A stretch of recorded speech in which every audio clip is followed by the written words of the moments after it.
Morning with Farah. Welcome back ATV morning with Farah में खुश आमदीद। आज मैं आपको मारिया खान से मिलवा रही हूँ। मारिया खैबर पख्तूनख्वा की पहली खातून registered travel and tour operator हैं। इस हवाले से इनसे बातचीत हो रही है। लेकिन मारिया, कुछ चीज़ें आपने हमें नहीं बताई। आपने बीच में ऐसे ही तस्करा किया, जिसे कहते हैं ना कि मैं कायद-ए-आज़म यूनिवर्सिटी में थी, तो कायद-ए-आज़म यूनिवर्सिटी में क्या किया, फिर ये जो एजुकेशन जिसका आप जिक्र कर रही हैं, जिसकी बिना पर आप एक NGO मतलब UN जैसी नौकरी में पहुंची, वो क्या थी, ये भी तो बताएं। मेरी जो एजुकेशन है ना, वो बहुत टेढ़ी वेढ़ी है। क्योंकि जिस इलाके से मैं हूँ, वही वाली बात है कि कैरियर काउंसलिंग नहीं होती। तो अक्सर इंटरव्यूज़ में मैं बताती हूँ कि मुझे पायलट बनने का शौक़ था, लेकिन वही वाली बात कि लड़की पायलट बनेगी, हाय हाय हटाओ इसको, CSS कराओ। मुझे नहीं आती अकाउंटिंग में, मुझे 30 जमा 40 नहीं होता मुझसे, तो मैं अकाउंटिंग कैसे करूँगी, मुझे कुछ नहीं पता उसके बारे में। तो मैंने मैट्रिक किया साइंस में, फिर मैंने इंटर किया इस्लामिक हिस्ट्री में, BA मैंने किया इंग्लिश लिटरेचर में, फिर मैंने मास्टर्स किया आर्कियोलॉजी में, फिर MPhil किया आर्कियोलॉजी में, और अब PhD भी आर्कियोलॉजी में कर रही हूँ, लेकिन स्पेशलाइजेशन मेरी टूरिज़्म पे है। Wow, yes, that is an amazing journey. So कितनी सारी साइट्स का आपको पता, और ये सब कैसे एक दूसरे के साथ कनेक्ट होती हैं, दैट इज़ अमेजिंग। वाकई में अक्सर लोग ना हंसते हैं इस चीज़ पे कि हाय एक ही फील्ड क्यों नहीं पकड़ी, क्योंकि मेरे पास मुझे उस टाइम पे जो भी अपॉर्चुनिटी मिल रही थी मैं उसको अवेल करी थी। एक तो मैं टाइम वेस्ट करना नहीं चाह रही थी। जैसे कुछ लोगों को होता है ना कि वो कहते हैं मैंने मेडिकल में जाना है तो 2 साल ज़ाया कर दो। मैंने कहा नहीं, ज़ाया तो मैंने करना ही नहीं है टाइम ना, जल्दी जल्दी करना है। फिर जो भी अपॉर्चुनिटी सामने आई बस उसको अवेल किया। और ये बात बिल्कुल ठीक है कि कोई भी डिग्री मेरी ज़ाया नहीं हो रही। वो सोशल साइंसेस जितना भी है वो सारा आपस में कनेक्टेड है और वो मुझे कहीं ना कहीं हेल्प आउट करती है। लेकिन आर्कियोलॉजी क्या ज़बरदस्त ये भी फील्ड है, और आपके ट्रैवल एंड टूर जो एक काम है उसके साथ तो बहुत ज़्यादा ये कनेक्ट होता है। सो जी, आप इसके बारे में बताने लगी थी। कनेक्ट होता है। मैं आर्कियोलॉजी में भी यूँ समझे धोखे से ही आई थी, मुझे लगा इसमें टूरिज्म है सारा। अच्छा। क्योंकि पता नहीं था किसी भी फील्ड के बारे में ना। या तो मैंने फिर मास्टर्स भी लिटरेचर में करना था, जैसे मैंने BA लिटरेचर किया था, और या तो फिर मैंने आर्कियोलॉजी, कायद-ए-आज़म यूनिवर्सिटी मेरे घर के करीब थी तो मैं गई सारे डिपार्टमेंट्स देखने के लिए ना। मैंने कहा मैं जाके देखूँ यहाँ कौन कौन से डिपार्टमेंट्स हैं। तो आर्कियोलॉजी डिपार्टमेंट एक तो बना हुआ इतने मज़े का था, वो स्टूपा वगैरह बनाए हुए थे, सारी साइट्स की पिक्चर्स थी, और उन दिनों उनका कोई ट्रिप निकलना था। तो वो जो डिपार्टमेंट के हेड से अशरफ साहब, मेरी उनसे मुलाकात हुई तो उन्होंने मुझे बड़ा वो किया, हम ऐसे फिरते हैं, हम ये करते हैं। मैंने कहा बस यही डिपार्टमेंट है। तो काफ़ी इंटरेस्टिंग है आर्कियोलॉजी, बहुत मज़े का सब्जेक्ट है। और टूरिज़म में मुझे बहुत हेल्प आउट करता है। जब हम किसी डेस्टिनेशंस पे जाते हैं, डेस्टिनेशन पे तो मुझे इसकी हिस्ट्री का, बैकग्राउंड का पता होता है। ज़्यादातर जो बुद्धिस्ट आ जाते हैं उनको मुझे गाइड करने में बड़ी आसानी होती है। तो आर्कियोलॉजी बहुत अच्छी फील्ड है, बहुत अच्छी फील्ड है, खास तौर पे पाकिस्तान में। आपकी कोई भी डिग्री कभी भी ज़ाया नहीं होती, आपको कहीं ना कहीं ज़रूर काम आती है। बिल्कुल सही। लेकिन इतनी सारी एजुकेशन और ये एक बिल्कुल डिफरेंट सा काम, तो घर वाले यकीनन कहते होंगे कि पढ़ लिख के फिर ज़ाया ही किया है। ट्रैवल एंड टूर ऑपरेटर तो कोई भी बन जाता है, हमारे यहाँ पे मसला ही है, उसके लिए तो आपको किसी डिग्री क्वालिफिकेशन की ज़रूरत नहीं है। आपने बात बहुत अच्छी की है। हम हर फील्ड को समझने की ज़रूरत है। KPCTA ने अभी जो गाइड के लिए जो रिक्वायरमेंट्स रखी हैं उसमें आपके पास मिनिमम या तो मास्टर्स की डिग्री हो या तो BS 4 years प्रोग्राम आपका कंप्लीट हो। तो मेरे ख्याल से ये भी एक बहुत अच्छी चीज़ है। लेकिन अगर ये थोड़ा सा इसको चेंज करके ये भी कर दें कि आपके पास रेलेवेंट फील्ड का वो हो तो ज़्यादा बेहतर है। कि आपने आर्कियोलॉजी पढ़ी हो, हिस्ट्री पढ़ी हो, ट्रैवल के हिसाब से मैनेजमेंट कुछ भी पढ़ा हुआ हो आपने, तो आपकी बात यहाँ भी ठीक है कि हर दूसरा बंदा गाइड बन गया आजकल, उसके पास ना लाइसेंस होता है, कुछ भी नहीं होता, और फिर ऐसी लोगों की वजह से थोड़ी मार्केट भी ख़राब हो जाती है। हमारे यहाँ पर ये जो साइट्स हैं, जैसे रियल्टर होना, बिल्कुल मसला ही कोई नहीं है। बिल्कुल हर बंदा जो है वो रियल एस्टेट एजेंट है। बिल्कुल, असल में लोग देखते हैं ना कि ये कमा रहा है तो मैं भी कमाऊँगा, ऐसा नहीं होता। आप मार्केट में आएँ, देखिए कमाना हर इंसान का हक है, आप आएँ, लेकिन आप प्रॉपर तरीके पे आएँ, मार्केट रिसर्च करके आएँ, आप सिर्फ ये सोच के मत आए कि मैंने बिजनेस करना है। पैसा हम सबको चाहिए, हम सब इसी के लिए काम करते हैं, इसके बगैर वक्त भी नहीं गुजरता, ज़िंदगी नहीं गुजरती। लेकिन आप तरीके पे आए ना, आप आके बिना किसी एक्सपीरियंस के मार्केट भी ख़राब कर रहे हैं, अपनी भी दूसरे की भी, और रश बहुत बन गया ऑपरेटर्स का। सही। अच्छा, अब जब आप इसमें इंजॉय भी मेरा ख्याल है फिर गाइड वाला पार्ट ज़्यादा करती हो, क्योंकि आप खुद जो शौकीन हो घूमने फिरने मैं बोलती बहुत ज़्यादा हूँ ना। अच्छा। तो अक्सर मेरे फॉरेन क्लाइंट्स वो बड़ा एंजॉय करते हैं कि ये बस बोलती रहती है, तो उनको इंगेज करना ज़रूरी होता है। मैं एंजॉय बहुत करती हूँ, लेकिन ज़्यादातर जब मैं क्लाइंट के साथ जाती हूँ तो मेरे ऊपर थोड़ी रिस्पॉन्सिबिलिटी होती है, तो शायद मैं उतना एंजॉय नहीं कर पाती, क्योंकि मुझे बहुत सारी चीज़ें साथ में देखनी होती हैं। लेकिन जब मैं अपने फ्रेंड्स के साथ या खुद किसी एक्सपीडिशन पे निकलती हूँ तो फिर मैं बड़ा एंजॉय करती हूँ, क्योंकि फिर मेरे ऊपर कोई रिस्पॉन्सिबिलिटी नहीं होती बस। सही। अच्छा, बेस्ट प्लेस, अब आप मैं पूछ रही हूँ एक ट्रैवल एंड टूर ऑपरेटर से कि अगर किसी ने KPQ को देखना है तो वो ऐसी जगह जो ज़्यादा हमें पता नहीं है लेकिन बहुत खूबसूरत है, वो आपने एक टूर हमें प्लान करके देना हो तो आप क्या कहेंगी, कहाँ कहाँ जाना चाहिए? पहले मुझे आप ये बताएं, आप हाइक कर सकती हैं? हाँ, मैं हाइक कर सकती हूँ। फिर ठीक है। हाँ। KP में अभी KP जो है वो आप यूँ समझ लें 90-95% जो है या 90% वो अनएक्सप्लोर्ड है, बिल्कुल रॉ फॉर्म में पड़ा हुआ है, ठीक है। अभी हमने KP को एक्सप्लोर करना शुरू किया है। जितना क्लाइंट आता है वो आता है सारा, जो ऑलरेडी उशू फॉरेस्ट हो गया, चित्राल हो गया, जो उसकी ऐसी जगह हैं जो ऑलरेडी लोगों को मालूम है उसके बारे में, और जहाँ रश भी कमर्शलाइज हो चुकी हैं। तो हमने जो जगह एक्सप्लोर करना शुरू किया, अभी रिसेंटली हमने टेप बांडा किया था, जो सर्दियों में हमने किया था, वहाँ पे स्नोफॉल के दौरान। इसके अलावा ये दूसरी साइड है बकरू पीक, अभी हम पिछले वीक करके आए हैं, जो 3200 मीटर है और बहुत खूबसूरत है। आज दिन तक वहाँ बहुत कम लोग गए और वहाँ पे भी मैं पहली फीमेल थी जो गाइड पीक करके आई है। बिल्कुल। अच्छा। अभी भी बहुत सारी जगह हैं उसमें, बहुत खूबसूरत है, और नीचे पूरा मदियन सवाद सारा नज़र आता है ऊपर व्यू पॉइंट से। तो मैं तो अभी वही रिकमेंड करूँगी। 1 डे का ट्रैक है, थोड़ा मुश्किल है, लेकिन चलना है तो चलें।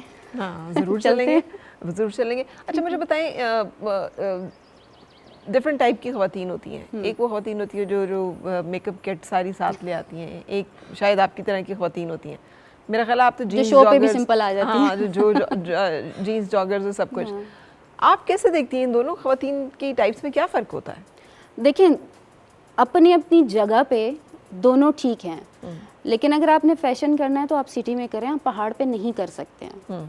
आपको फैशन आया ही लड़कियों के लिए, आप करें, लेकिन ऐसी जगह पे जहाँ पे करना है, शादी में जा रहे हैं, कहीं शो पे जा रहे हैं, कहीं पे, पहाड़ पे ना करें। तब मैं जजमेंटल हो जाती हूँ, और मेरा जजमेंटल होना बनता भी है, क्योंकि बड़े मसले हो जाते हैं वहाँ पे। आप ड्रेस ऐसा पहन रहे हैं जो आपके पसीना नहीं सुखा रहे, या आपने अब हम पहाड़ पे चढ़ रहे हैं, आप मैक्सी पहन के आ गए हैं, झाड़ियों में आपके कपड़े फंसेंगे, आपने साथ में खुली चप्पल या सैंडल पहनी हुई है तो आप तो खामखा स्लिप होंगे वहाँ से। हम गए थे काकलश, तो मेरे साथ एक लड़की थी, वो ट्रैवलर थी, बड़ा ट्रैवल करती थी। तो काकलश भी काफ़ी मेडोज़, बहुत ऊंचाई पे चित्राल में आपने वहाँ पे हाइक करनी है, तो उसने खुली चप्पल पहनी हुई थी और मैंने शलवार कमीज़ के नीचे जॉगर्स पहने हुए थे। तो उसने कहा है पठान।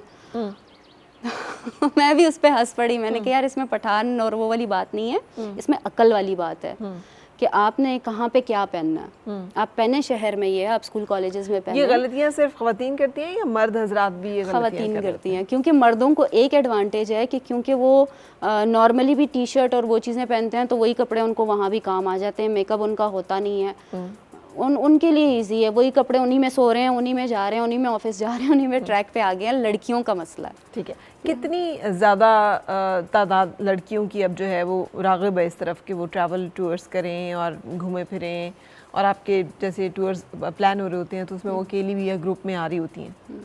अभी तो मेरे ख्याल से काफ़ी लोग आ रहे हैं। KP से तो अभी भी बहुत कम है, लेकिन बाकी पाकिस्तान से देखें तो पंजाब से बहुत ज़्यादा, मतलब जितनी आप रेशो लड़कों की लगा लें उतनी लड़कियों की भी है, और कराची से, सिंध साइड से। तो अब उन इलाकों से तो बहुत हैं, 50-50 का रेशो लगा लें, लेकिन KP से अभी भी बहुत कम है। अच्छा, कभी ऐसी कोई सूरत हाल हुई हो कि आप बिल्कुल डिसअपॉइंट हो गई, आपने कहा नहीं यार बस ये नहीं होता? काफ़ी दफ़ा ऐसा हुआ है, लेकिन मैंने आपको स्टार्ट में भी शायद बताया कि मैं डीठ हूँ, करना है। मुझे अब याद भी नहीं है मैंने कहाँ सुना था कि हर मसला होता है और उस मसले का एक हल होता है, हमें बस वो निकालना है।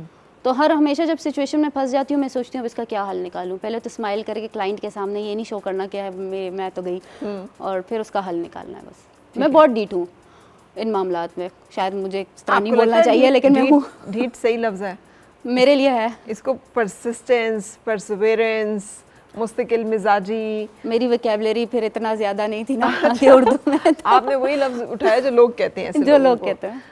जो लोग नेगेटिवली कहते हैं, लेकिन नहीं, नेगेटिव में मैं इसको नहीं लूँगी, उनको कहने दें। उन्हें नेगेटिव में और भी बहुत कुछ कहते हैं मेरे बारे में, मुझे परवाह नहीं हाउ है। You became this strong? ये इतना मेंटली टफ जो है, आप किस वक्त हो गई थी कि आपको फ़र्क नहीं पड़ता कि कौन मैं क्या बचपन कह रहा है से। उसमें? अच्छा। मैं जब अपने बारे में सोचती हूँ तो काफ़ी घर में भी ऐसे कुछ मसले थे, और पेरेंट्स के बीच में भी ऐसी कुछ थे मसले, जिनमें मेरी बहनें जो हैं वो बहुत डरपोक सी हैं। डरपोक इन द सेंस कि वो नहीं लड़ सकती, वो खामोश सी हैं, इंट्रोवर्ट हैं। मैं एक्सट्रोवर्ट थी स्टार्ट से। फिर अगर घर में भी कोई मसला होता था, भाई मेरा ज़्यादातर हॉस्टल में होता था, तो वो मुझे सुलझाने पड़ते थे, बहुत कम एज में भी। तो शायद वहीं से, एक तो शनवारी कास्ट भी है तो उन लोगों में भी थोड़ी बोल्डनेस होती है, वहीं से शायद ट्रेनिंग स्टार्ट होगी थी मेरी आहिस्ता आहिस्ता। और दूसरा, मैं ज़्यादातर अपने भाई के साथ होती थी। वो कराटे सीखने जाता था, मैं उसके साथ जाती थी। वो कहीं ट्रैवल पे जाता था, मैं उसके साथ होती थी। तो शायद वहाँ से भी थोड़ी ट्रेनिंग होगी मेरी। So, आपकी एक बहुत स्ट्रॉन्ग कल्चरल साइड है। आपका एक बड़ा प्राइड हेरिटेज है कि आई एम अ पख्तून, और आप उस पर प्राउड भी हैं और उसके साथ कायम भी हैं। और एक आपकी ये वाली साइड है जिसमें आप उन्हीं तमाम रिवायतों और चीज़ों के साथ लड़ भी रही हैं। ये बड़ी मुश्किल सी नहीं है? बिल्कुल मुश्किल है, थोड़ा फ्लेक्सिबल भी होना चाहिए ना, क्योंकि टाइम इतना चेंज हो चुका है। अब भी जब मैं वो रिवायात हमारी टोटली मुख्तलिफ हैं, उसमें कुछ चीज़ें बहुत रिजिड डाल दी गई हैं, उनको चेंज होना चाहिए। तो मैं उन चीज़ों पे फ़ख्र करती हूँ जो हमारी हैं, जिसको पश्तून वली कहते हैं। पश्तून वली सिर्फ, ये पश्तो का लफ्ज़ जो हम यूज़ करते हैं, ये सिर्फ एक ज़बान नहीं है, ये हमारी सारी ट्रेडिशंस हैं, नॉर्म्स हैं, उस पर मैं फ़ख्र करती हूँ। लेकिन ये जो ख़ानदानी और वो पश्तूनों ने एक अलग सी गैरत बना दी है ना, मैं उनके साथ लड़ रही हूँ। बिल्कुल सही। जो असल गैरत है उसके साथ नहीं लड़ रही, जो हमारे लिए चीज़ें सख्त कर दी हैं। खौफ नहीं आता क्योंकि इस लड़ाई में खातून ज़रा कम ही जीतती हैं। अब नहीं आता। अब नहीं आता। स्टार्ट में थोड़ा फैमिली का प्रेशर होता था, अब नहीं आता। सही। अच्छा, सबसे यादगार अब तक का जो आपका कोई टूर रहा हो, द बेस्ट वन? मेरे सारे ही बेस्ट होते हैं क्योंकि मैं इतना इंजॉय करती हूँ, कोई करे ना करे मैं इंजॉय करती हूँ। हाँ, अगर मैं वो करूँ तो मुझे सबसे अच्छा ट्रैक अपना लगा था, एक तो मेरा टेप बांडा का बहुत अच्छा था, क्योंकि वो अचानक से स्नोफॉल इतनी तेज़ हो गई थी, 4-4 फुट तक बर्फ़ थी, और हम फंस गए थे। शदीद तूफ़ान था, ज़ीरो विजिबिलिटी, बड़ा मज़ा आया वहाँ पे। अच्छा, फंस गए थे और हम सब ने रंग बिरंगी कपड़े पहने हुए थे। वो यूँ लग रहा था जैसे वो चूज़े नहीं होते, वो पिक्चर्स अभी भी देखते हैं तो एक तो उसकी मेमोरीज रिकॉल करके मैं बड़ा एंजॉय करती हूँ। और दूसरा भी, रिसेंटली हमने तिरचमीर एक्सपीडिशन की है, जो केपी गवर्नमेंट की तरफ से स्पॉन्सर्ड थी लड़कियों के लिए। 3 ग्रुप्स थे, 2 बॉयज़ के और 1 गर्ल्स का। उसका 70 किलोमीटर्स का ट्रैक था, जिसमें हमने ग्लेशियर भी क्रॉस किया है, और बहुत टफ था क्योंकि कराकोरम जो ये हिंदू कुश हैं, वो हिमालयन और कराकोरम के मुकाबले में बहुत गर्म है, तो बहुत एक्सट्रीम ट्रैक था। तो उसको मैंने बड़ा एंजॉय किया है, क्योंकि हम सबके जूते फट गए थे, हालांकि सब ने अच्छे जूते पहने हुए थे, हाइकिंग वाले जूते थे सबके फट गए। और मेरी ज़िंदगी का सबसे बेहतरीन ट्रैक ये था। ये हर जगह जहाँ पे बुरा हुआ है वो आपके यादगार हैं, जूते फट गए मेरी ज़िंदगी के। ये एंजॉय करने वाली चीज़ होती है ना, कि फिर उस सिचुएशन से आपने खुद को निकाला कैसे, क्या किया। तो हम बड़ा एंजॉय करते हैं। वो तो ट्रैवल ही नहीं है जिसमें आप जाएं बड़े मज़े से होके आ जाएं, चैलेंजेस, मज़ा आता है। आप कैंप्स में रह रहे हैं। मैं मीरन जानी गई थी, तो वहाँ मुझे एक कैंप मिला था, रात को 10 बजे से सुबह 6 बजे तक शदीद बारिश थी, और मेरा कैंप वाटरप्रूफ नहीं था, बाकी सबका था। अच्छा। और मेरे कैंप में इतना पानी जमा हो गया था, मैं सुबह 6 बजे तक उसमें बैठी हुई थी। अच्छा। और मैं अब वो वीडियोस देख के उनको एंजॉय करती हूँ। आपने एक सीधा सीधा ट्रैक किया, उसमें क्या मज़ा है। जितना भी तो एंजॉय करती हूँ। उस वक्त क्या कर रही थी? उस वक्त मैं हंस रही थी। मैं उसमें बैठी हुई थी अपने मैट्रेस के ऊपर, और मैं चिप्स खा रही थी, सर पे मैंने छतरी पकड़ी हुई थी। वो वीडियोस भी मैंने बनाई है। मैं क्या कर सकती हूँ, कुछ भी नहीं कर सकती, बस ठीक है, होने दो। सही। अच्छा, ये ट्रैकर के लिए एक फ़िज़िकल हेल्थ और स्टेमिना बहुत ज़्यादा चाहिए होता है, तो उसके लिए भी कुछ कोशिश करती हैं कुछ? हाँ, हम जिम वगैरह करते हैं ना, साथ में एक्सरसाइज करते हैं। ठीक है। डाइट तो मैं डंडी मार जाती हूँ, जंक फूड बहुत खाती हूँ, लेकिन मैं एक्सरसाइज करती हूँ। स्ट्रेंथ ट्रेनिंग बहुत ज़रूरी है, मेंटल हेल्थ बहुत ज़रूरी है। आप मेंटली प्रिपेयर नहीं होंगे तो आप नहीं कर सकते। ठीक है।